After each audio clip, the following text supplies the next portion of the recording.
Welcome to the Monopoly Mindset, the podcast where we uncover the strategies to build your real estate portfolio one property at a time. We're your hosts, Tyler and Tommy, here to share our story of playing real-life Monopoly. Whether you're just starting out or a seasoned investor, this is your go-to resource for mastering the real estate game. So grab your board, roll the dice, and let's buy Boardwalk together.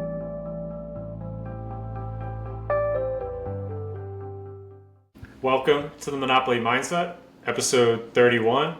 Today, we're joined by my cousin, Jonathan Ryder. He started out in contracting, turned that into his own business. He even ran an Airbnb for a little bit. He's also a new dad and somehow managed to log over 19,000 lifetime miles on Strava in like the last 10 years, I think. Jonathan, welcome to the show. Thank you guys for having me. I'm honored to be here. Pretty excited to have you. You have a really cool story, and I'm excited to share that with more people. Yeah, I think your story is interesting because, I mean, you can tell us a little bit how you got into real estate, but you went to school for engineering, I believe. You somewhere were a teacher, but kind of tell us the story of that and how that evolved into like the real estate career.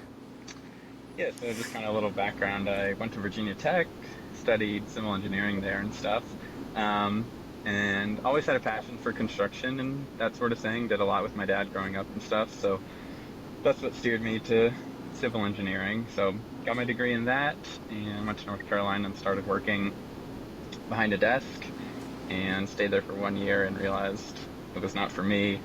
Kind of had those thoughts like, how am I going to do this for 40 more years before I can retire at 60, 65, whatever. And so met my wife in school and stuff, and we moved out to Oregon. And when I got here, I found a job on Craigslist with a guy who flipped houses and kind of got into construction that way. And I mean, I was just a day laborer for a long time for him and stuff. Doing everything from demo work, framing houses, siding, painting, like literally whatever they needed. And anytime we had subcontractors on the job and stuff, like I was just trying to learn as much as I could from them, kind of thing. So that's kind of what started everything in real estate. The guy I was working for was just a small family business. There was only, me, a handful of guys, and then a father-son kind of thing. I was there for 5 years, and the only two people above me were the father and son, so I realized, like, that kind of goes to a dead end.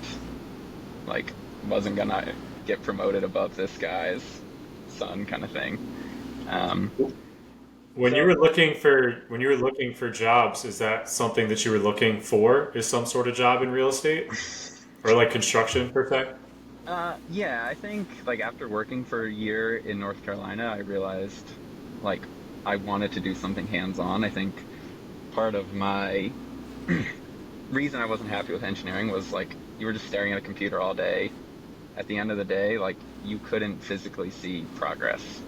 Like sure, numbers on a computer are different, but like you're just looking at an Excel sheet or a set of plans that don't look that much different. So I knew that you could kind of get that in construction. Every day you leave a job and you can see a side of a house is painted. You can see walls framed, that sort of thing. So, I think you also have to be moving at all times. I don't think you can sit still for that long. I did not like being behind a desk. And yeah, like I kind of said, like after 1 year, I was like, how am I going to do this for 40 more years before I retire? So... Yeah, I relate to that a lot, being an engineer, and I also immediately was like, I can't do this for 40 years, and that's what made me want to invest in real estate. Now, I didn't have the balls to quit, though. Walk me, I feel like especially after you go to school for 4 years, you have this thing of like, I can't waste that degree, so I'm just going to do it because that's what I spent 4 years and spent all that money and time. Like, did you have like a fear of like, oh, I just wasted like college or like, what am I going to do? I don't, cause again, like that's a scary thing to just like quit and take a leap and go on Craigslist and find a job. Yeah, I mean, and it definitely was like a huge pay cut and stuff at first. And like, I never was 100% sure it was the right decision. Like, as I was applying for construction jobs. Like, I was also going to interviews for civil engineering jobs, and like was very close to taking a few, but like Okay. just realizing, like, even going into an office for the interview and realizing like this is going to be the same thing that the last job in North Carolina was like. So yeah, definitely hard. Like, definitely could tell from my parents that they were like, "What are you doing?" Like, they're very supportive, and I can tell they love me and stuff. But like, I could tell talking to them on the phone, they were like, "Why would you take a pay cut? Why would you go do hard work when you have this degree and stuff?" So, um, but it led me to where I am today, and like things are pretty good. I feel like so. Yeah, I mean, I think about this all the time. Like, I come from like went to college family. Like, my dad works in an office, and on the pay cut thing, you realize that, like, yes, you typically, I would assume that engineering gets paid more than construction out of college, but if you own your own business in construction, your like limit is a lot higher than as an engineer, right? Like, you're going to be capped off working for a company as an engineer, and you hate it. Whereas, yes, you might take a pay cut in like the first 5 years, but then you go open up your own business, and depending on how you grow that business, your limit of pay is basically infinite when you own your own business. And I didn't really realize that until like after I'd already graduated college. But yeah, I mean, that's an awesome story, and most people are scared to do that. Yeah, I mean, I'm glad that I did now, but yeah, there were some really hard times back then and stuff. And like, I mean, I remember I started at $20 an hour. I remember starting work for this guy, and like, I actually even, um, I had to take off that I had a civil engineering degree from my resume, like applying to places, because nobody was contacting me, and I was like, man, I feel like way overqualified to like do this, but no one is getting back to me. But no one took me seriously. They thought they were gonna have to pay me tons of money to do construction and stuff like that. But I found a really great guy who, flipped houses and stuff, and like learned a ton. And now that's something that I want to get into. So So when you got the job, and did you like realize, like, how long into it did you realize what was going to be next, and that you wanted to kind of run your own business and like kind of finish your story from the first 5 years into like what you're doing yeah, today? so yeah, I kind of got to the point where like, there was no more money to be made. I felt like I kind of had learned as much as I could from this job. Um, so I started looking for other things, and I actually came across Ace Hardware. I believe you guys have them out there. They started a handyman Yeah. division, and it was the super beginning of them starting. And I went to them and was like, "Hey, I could get in on like, the ground floor when this thing is just starting to go, and see where that could take me." And within a couple months, it was kind of a train wreck. Like, didn't see it going anywhere. And but what it did show me was like I had my own van, and I was going out to jobs on my own, like meeting the customers, telling them how much the price was, and then doing the work and stuff. And so I was only there a couple months, but that showed me like, hey, I'm doing all the stuff a general contractor is doing for these people. Like, they're telling me how much I make. Um, so I quit that and started my own business. Like, um, kept in contact with my old boss that was flipping houses, so he fed me a bunch of jobs that were smaller that he didn't want to do and stuff like that. Um, so that is kind of what started me to get my general contractor's license and start my own business that way. So you said you want to flip your own houses. Have you? I know we'll get into like your own personal house because I know you like flipped that yourself. But Yeah. have you flipped a house yet, like an investment yourself, Uh, or are you just working up to that still? no, just working up to that. So, but gonna put our house that we own now on the market here pretty soon, actually, and Oh, hopefully, Oh wow. yeah. So, we yeah. So basically, backstory on that: we bought just before COVID, 2018, um, really old, crappy house. And I mean, day one, I cut the subfloor out of it, kind of bad house.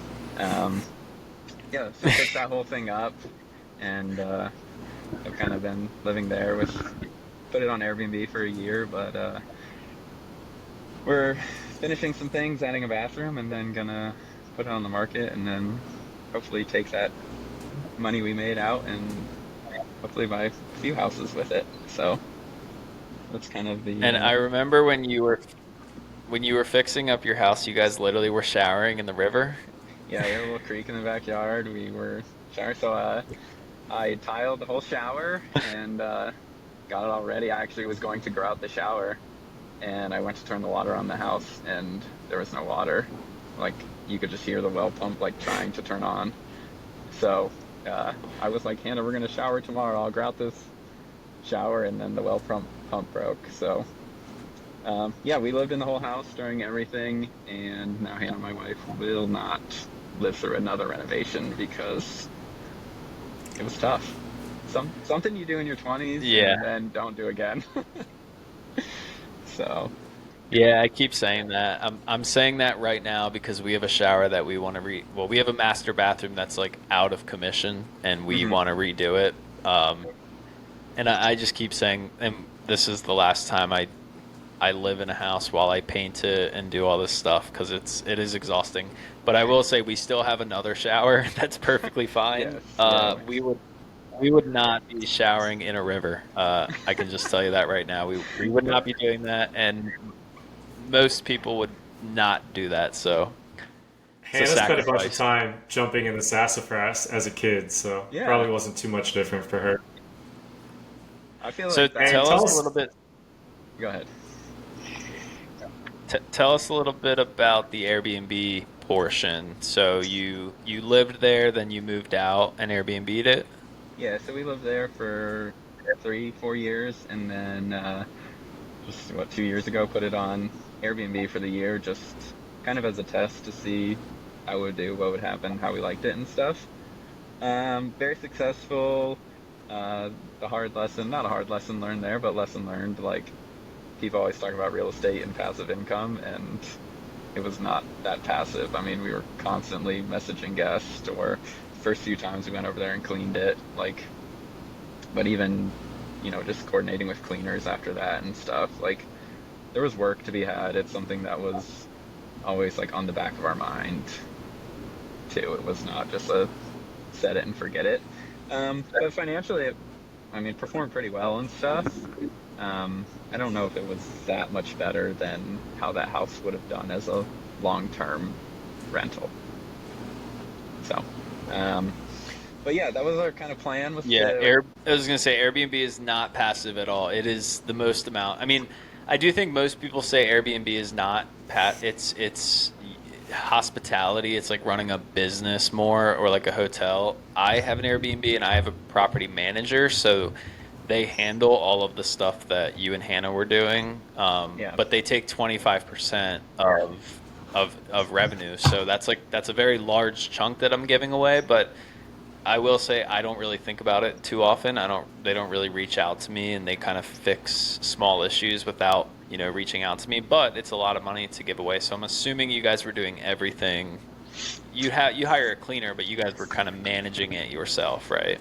yeah, we were managing everything, so all the coordinating with guests and stuff. And I mean, after a while, we got on a good rhythm with like the cleaners and stuff and getting them that schedule and stuff. But it was still, a lot. Or you have, the week of someone wants to book, and then you gotta make sure the cleaner can clean it before the next guest and all that kind of stuff. So um, it was a lot of work. So so sounds like Airbnb might not be in your future with some of these houses that you want to buy. uh, no, and I think that with kind of my background in construction, I think that like flipping or long term investing would be a lot easier, a lot better, for our scenario. And like if we were to go out and look in a, higher destination area, like I mean, I know for you, Tyler, your guys' place that your Airbnb is like in a super touristy area that people are going to, right? Like, that's why it's working. Yeah, I mean, again, I think I wouldn't forget about it forever. Just consider hiring property management, and then you wouldn't have to think about it every day. But Yeah. but no, I agree. If you know how to do construction, flipping houses is the natural path that you should take. I personally, I feel like the construction part is the hardest part about real estate because it's the part that I have the least amount of experience in. Like I can run the numbers fine, but it's walking through a house and getting a very accurate estimate of how much it's going to cost to fix it up. And if you have that skill, and then you're going to do the work yourself, so you're going to save money, you're not paying a GC to do the work. I always felt like that would help me grow a lot faster if I had that skill. So I think you're in a good spot where you have the contracting knowledge, but then also you still are an engineer at heart. So I'm sure you're good with the number side of it as well. Yeah, definitely. I definitely feel like I kind of have that advantage, being able to see a house and seeing its potential and stuff, and knowing how to save money during the renovation is kind of the key thing. So you touched on it a little bit, but it sounds like when you and Hannah bought this house the first time and you fixed it up yourselves and then we're renting it out on Airbnb, it didn't sound like you have done like a refinance or a cash out refinance with all the equity that you built. Is that accurate? You kind of left it, you bought it and then just fixed it all up and there's like a pretty chunk of equity sitting there? Yeah, we have quite a bit of equity sitting in the house. And so, I mean, 250,000 in equity in the house kind of thing. So we have gone back and That's forth. amazing. Yeah, well, when you buy before COVID, it really helped there. Yeah. So, For sure.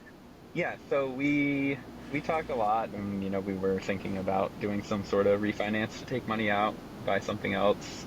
I mean, I'm sure you guys do the same thing with all your properties, but like every week I came up with a new plan that I thought was the best plan ever and would be the greatest thing to do. So, yeah, we decided probably next summer we're gonna sell, possibly move back to the East Coast, and probably start buying there. Yeah. So it would cash flow well as a long-term rental, but being like our only property out here and moving, like I don't think it's worth keeping one rental in Oregon if the rest are going to be on the East Coast Yeah. or whatever we decide. So, yeah, that's what we. Yeah, and Yeah, I think if you do sell, that gives you so many options to like say start your flipping side of your business where like you could take, let's just say you walk away with 200,000. You could buy a new primary with like 50. Then you have $150,000 cash that you could do so much with that. Like you could potentially buy places cash if they're cheap, or you could get hard money and put down like 20%.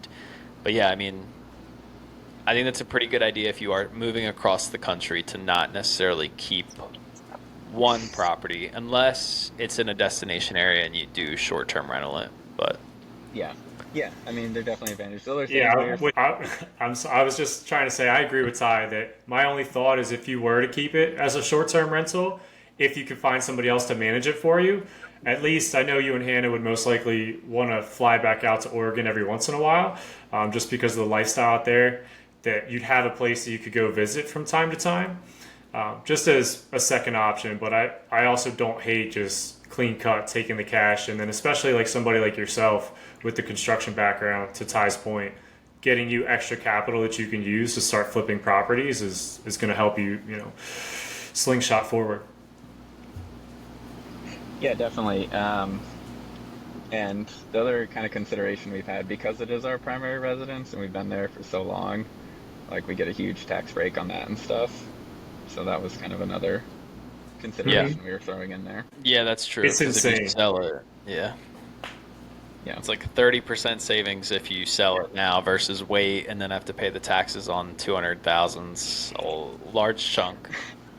Yes, definitely. So, yeah, and I mean that's just if we did Airbnb for a few more years and then got outside of that window to miss the taxes, like that would be a big cost there. So Yeah, that window's 2 out of the last 5 years, and I've used it a couple of times with like the skin of my teeth. Like, hey, I got to sell this property really quickly before I miss out on that tax window. So it's definitely a beautiful thing about real estate, but it would allow you some extra time if you did decide to keep it as an Airbnb. But it sounds like your mind's made up. I do the same thing. I'm constantly going back to Ty, like, hey Ty, I'm going to refinance these properties, or hey Ty, I'm not going to refinance. Like, I'm with you running scenarios every other day trying to figure out what it is that I want to do. So I respect the fact that you two made a decision and you're going to move forward with it. And I also love that you're moving back to the East Coast.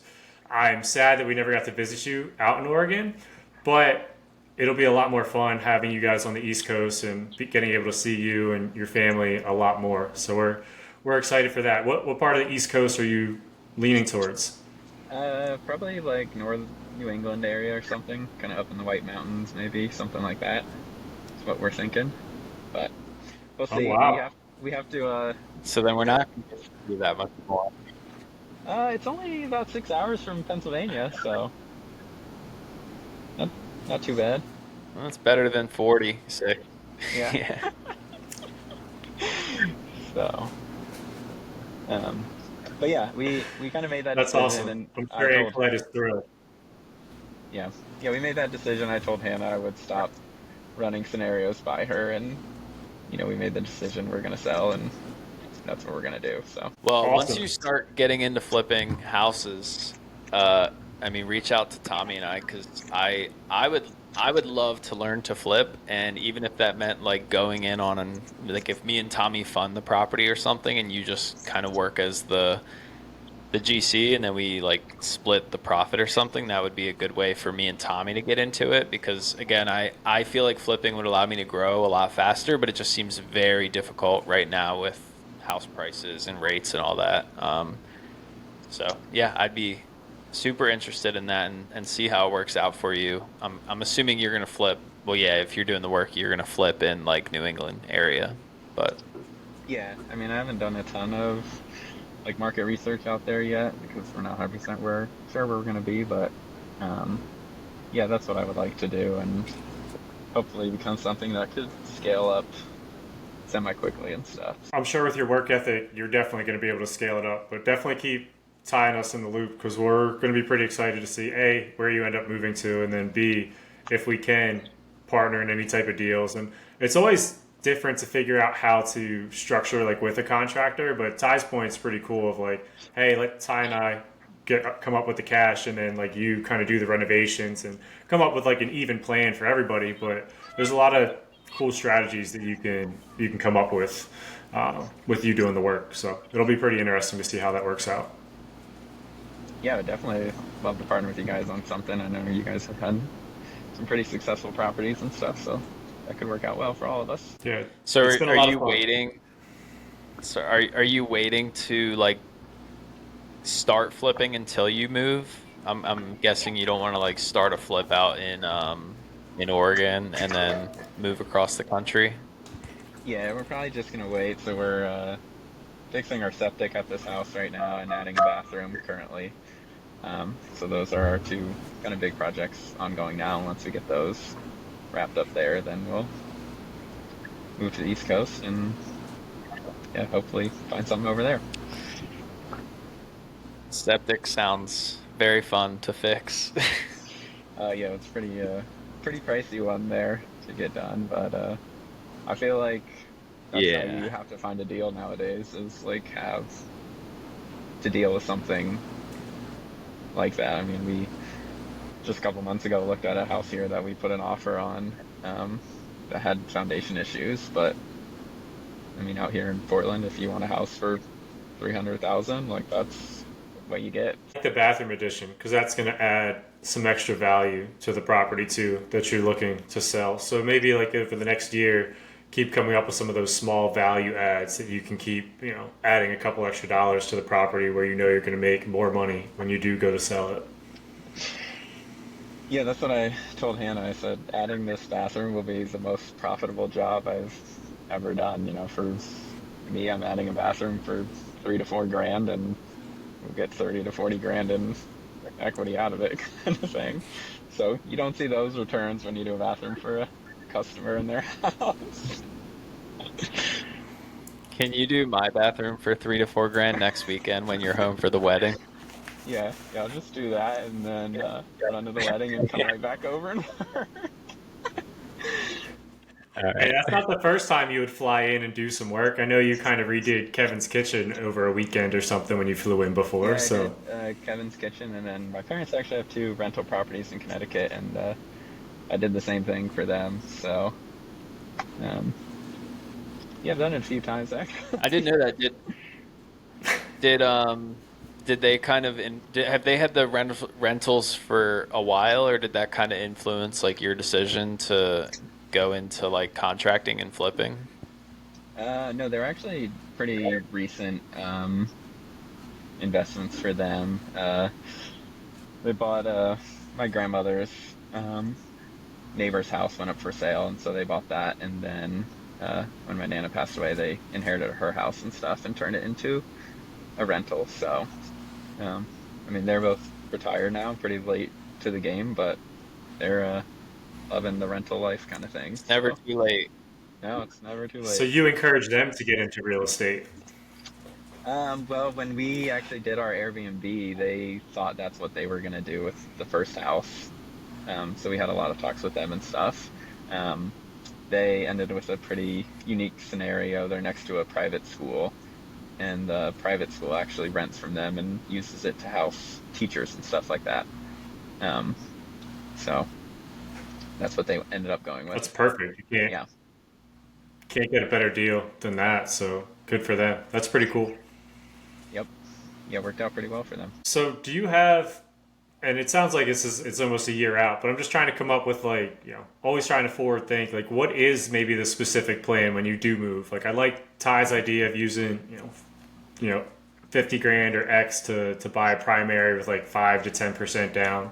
But like, have you thought through how you would plan on um, flipping a property? Like, would you try to buy it cash? Would you try to like get a hard money loan, or like have you thought through that type of scenario much, or like not yet? It's just like, hey, my goal is to get there, and then I'm going to kind of figure it out then.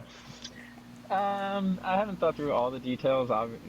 Like Ty said, we're gonna buy a primary residence with some of that money. We do have some other money saved up and stuff. I mean, it's a lot of money to do a flip all cash. Like, I mean, to put, Yeah. you know, it seems like we have a lot of equity in this house now, but as soon as you try to buy another house and fix it up, like you realize how quickly that cash can go, kind of thing. Um, so yeah, I don't have all the specifics, figured out about that. Um, but Do you Are you gonna plan on buying a fixer upper for your new primary, or are you done with doing the live-in flip scenario? wouldn't do a live-in flip, but uh, I I don't think I could bring myself to buy a finished house.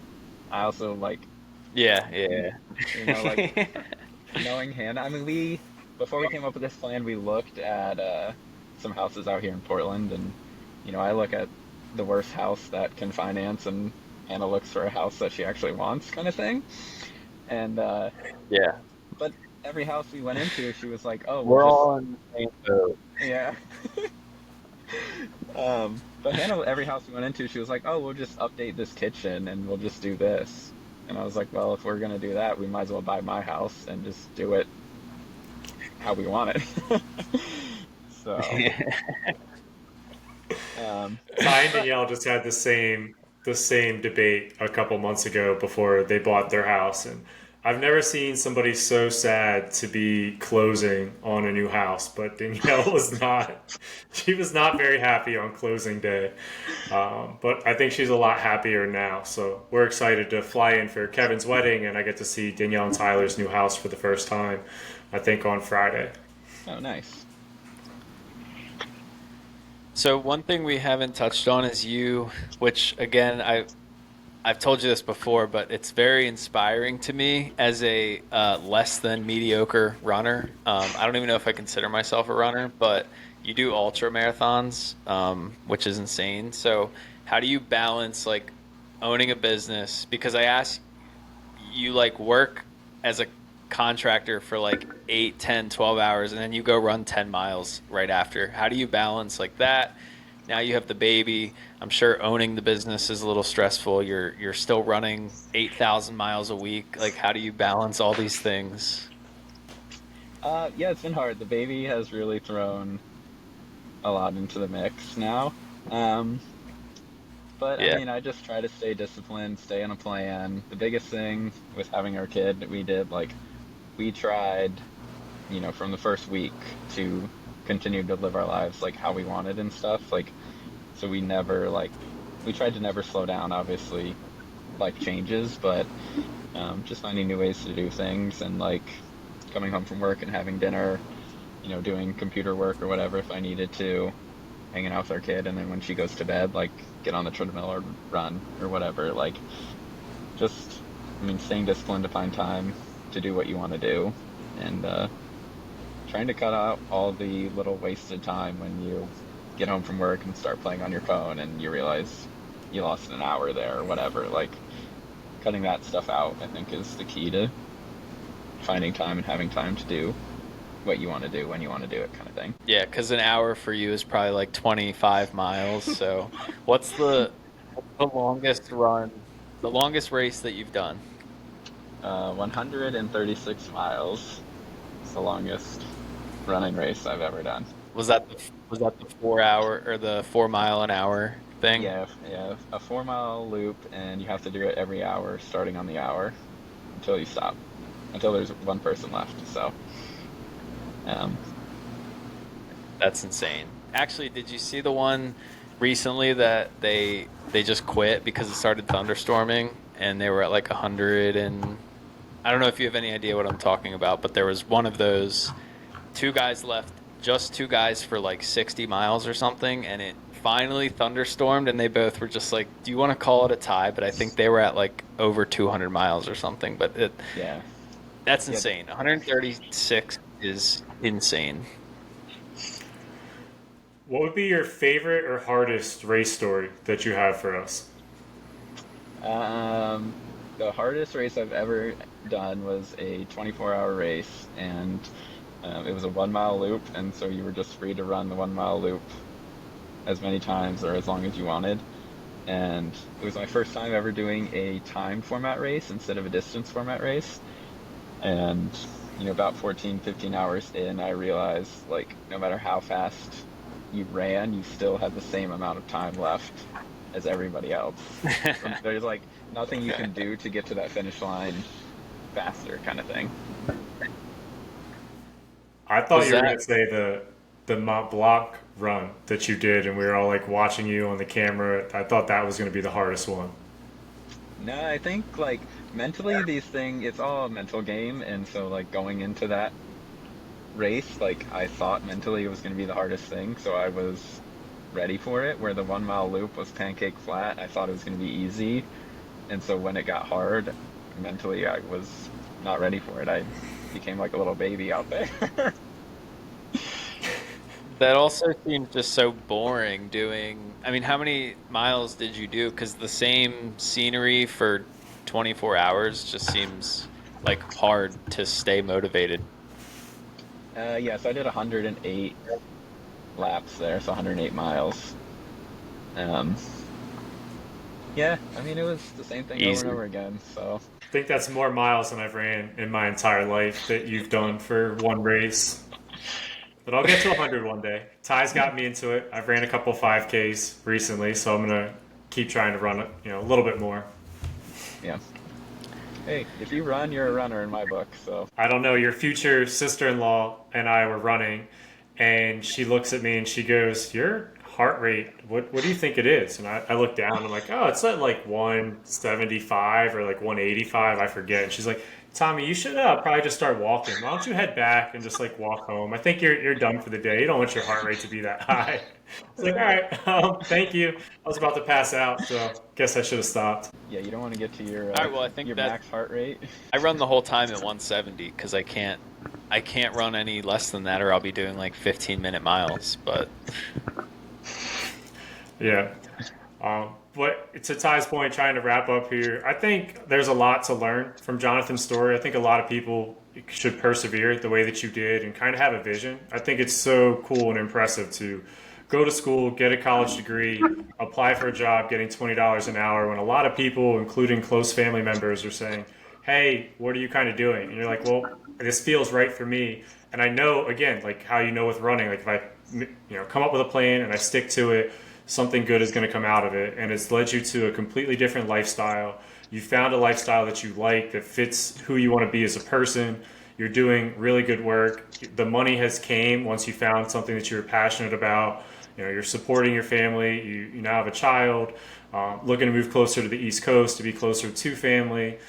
So I think your story is pretty remarkable. I think you're doing a ton of the right things, and super excited to see where your journey continues and what contracting looks for you when you move over to the East Coast. So very, very proud of you, Jonathan. Yeah, well, thank you guys for having me. It's been great, and yeah, I'll keep you guys updated kind of on how things go for me. yeah, thanks a lot for coming on. It was nice chatting with you. Do you have any? We'll give you any last piece of advice for anybody that wants to get into real estate investing. Do you have anything for anyone? Um, yeah, I think that just reminding people that like it takes time and not to get frustrated when you hear all these stories about people with hundreds and thousands of units and stuff when you can't get one. I thought buying my house 6 years ago, 7 years ago was going to be all of a sudden this turning point, and I was going to be already at 20 plus houses by now. But life takes its turns and stuff, so I know it'll come. So just don't give up. Yeah, and the Yeah, way but you got started, and now you have $250,000 in equity. If you didn't buy that house at all, you would have not $250,000. So yeah, I still think you made a great decision, and now you can take that to start the flipping and hopefully grow up to those 20 units by next year. Definitely. Awesome. Well, we look forward to following your journey. I think you'll get up to those 20 units here in the near future. It might not be next year, but the biggest thing you mentioned, time is the key in real estate. You got to get started and then let time do its thing, and you're going to slowly gain more and more equity, and then you can use that and leverage it into more properties. So look forward to seeing where you're at in a couple of years. Maybe we'll have you back on the podcast and see where you're at. Cool. All right. Well, thank you, everybody. Thanks, Jonathan, for hopping on, and we will see you guys next week. See you later.